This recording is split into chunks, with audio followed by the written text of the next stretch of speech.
Brooke.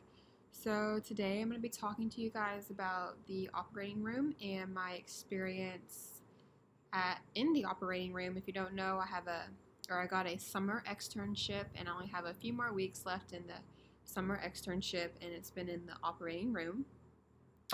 And so far my experience has been great. I absolutely love it. I'm going to give you some tips, some pointers, and some advice about the OR. And yeah, so let's jump right into it. I'm going to give you the first thing I'm going to talk about is I'm going to give you some tips. And this can be helpful for if you maybe have an OR day or clinical OR day, so you can know what to kind of expect, so it's kind of that perspective for it. So I guess most important tip I can give you would be number one, you need to be aware of the sterile field / the sterile environment and what that consists of. I'm going to try to find a link that I'll post for you below in the description box that talks about the sterile technique and sterile field and all that stuff. The main thing is you do not want to mess up the sterile field or sterile technique. And number two, I guess, if you can't take the heat in the kitchen, then get out of the kitchen. With that being said, the OR is kind of an intense environment, so you're going to be working kind of under pressure, and so you're going to be working directly with the surgeons, and so sometimes they get kind of firm what they say, and you can't have that personality that you're going to get your feelings hurt. You just got to listen to what they say and get back to it and get to work. You can't have that your feelings get hurt easily type of personality. So I guess those are my two tips. And so now I'm just going to give you some advice of what I have noticed. I'm still a nursing student, or what I've noticed, what it's like to be OR nurses from me just observing the OR nurses. So I really think the OR is a great place to work. I enjoy it a lot, and I'm kind of leaning towards the ICU route for my career. But if I wasn't going to the ICU, I would definitely choose the OR, and that is because I've noticed you see one patient at a time. You go in directly and you fix the problem. You get to the bottom line. You fix the problem. The patient comes to you with a problem, and you and your team literally fix the problem, and you heal and impact the patient physically, mentally, and spiritually. And to me, that's you can't really get any better than that. That's like a great feeling. You go into work, and then you leave work knowing that you really just changed and helped change someone's life and made them feel better about themselves, fix their problem. And so that's what I really like about the OR. See one patient at a time. I like surgery. So I would say if you kind of have not a strong stomach, then the OR is not for you, because you're going to be directly in surgery, cutting people open, fixing their broken bones or whatever it might be. And so, I'm kind of jumping around, but another tip I would suggest or give you would be, make sure you eat a good breakfast for the OR, because you will be doing a lot of standing. You obviously get breaks, but you have to stand a lot for the OR. So if you don't eat a good breakfast, you will pass out. And you need to know how you stand. Like if you're retracting, or if you're working, or if you're scrubbed in, you need to stand properly, if that makes sense. I'll give you like an example. So like if you're retracting for the shoulder, you might have to be on the opposite side of the shoulder and holding kind of like this, and the surgeon's on the other side. And if your back and knees are locked, you're going to pass out. You're going to start seeing blackness, and you will pass out.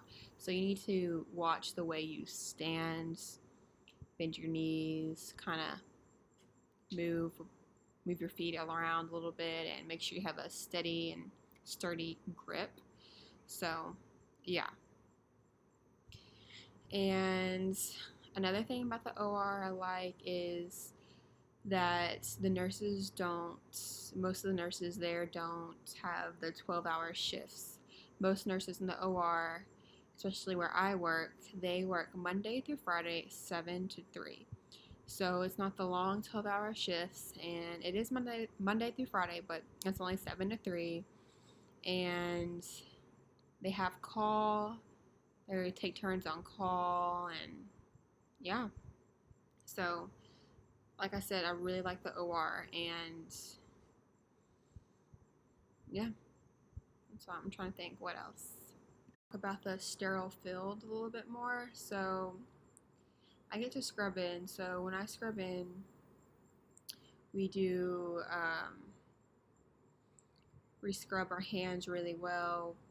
We have a timer that tells us how long to wash our hands. So we wash our hands for a while, and we scrub from our fingers, hands, all the way down to our arms, to our elbows, and we scrub before we, start working on the patient. And we go in, and everything that's basically blue is sterile. So you're gonna have your maybe multiple instrument tables, and it's gonna be all blue, and it's gonna be all sterile. The patient is gonna have sterile drapes.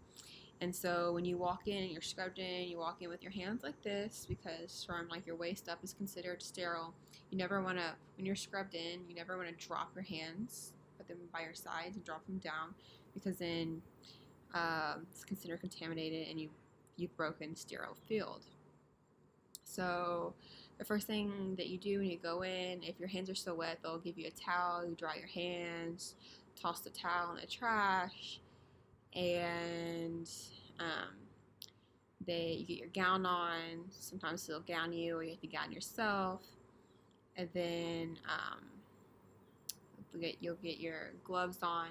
And before that, you're backing up. You'll always have a mask on, because you can't go back into the OR area, the restricted area, without a mask. And you have a hairnet. So yeah, and then you get your gloves on and your gown on, and you're ready to go. And when you're standing and not doing anything, and scrubbed in, just waiting, keep your hands like this, so you're not touching anything, and your back is considered unsterile, so you never really want to put your back towards the patient, or you're always going to be facing the patient. You don't really want to have your back up against the instrument table, so be careful about that. And I'm trying to think what else. This is really random. Expect the OR to be very cold. It kind of makes sense, because bacteria grows in warm environments, so they don't want it to be warm. And it's also cold too, because when the surgeons and nurses are all scrubbed in with their gowns and whatnot, or what else they have, sometimes to wear extra stuff. You're doing like a total knee or hip replacement, and so when you have all that extra stuff, it gets pretty hot. So they keep the OR very cold. So that's just something to consider. So and just expect to be cold. There's nothing you can do about it. Another thing is, I would keep in mind, I feel like as nurses, sometimes we go through the motions, and like kind of robotic motions. We forget that, each person is different. So you need to keep in mind when you're in the OR that these patients coming in, they're scared. Like they're getting rolled in this bed. They're getting rolled in on a bed into this room, and it's just like white, all these instruments. There were people scrubbed in, these masks and gowns and hoods, and it's kind of scary. Like they're about to have surgery. They're about to get cut open. So you need to keep in mind that they will and are going to be scared. So try your best to comfort them, and just introduce yourself, because sometimes there's just so many people standing in the room, and I'm sure like they're wondering like, who is this, or what are you going to do to me? So introduce yourself and try to make them feel comfortable, and have confidence. Make sure you speak up when a surgeon is talking to you. If you ever have a question to the surgeon, make sure you're direct. They like for you to be direct and kind of get to the point, instead of just skip around and act nervous. But yeah, so that's my little advice on the operating room. My externship in the operating room has been amazing. I've learned so much. I've learned about so many different procedures and surgeries, and how to position patients, and how to dress, change dressings, put dressings on. So overall, it has been a great experience. If you ever can do an externship, I highly suggest it. And if you like the intense stuff and saving lives, literally saving lives, I would definitely check out the OR. There's no better feeling, like I said, going home at the end of the day knowing that you impacted and saved someone's life. So yeah, that's my input. Give this video a thumbs up. Make sure you subscribe. Follow me on Instagram, BurtThompson18. I will see you guys later.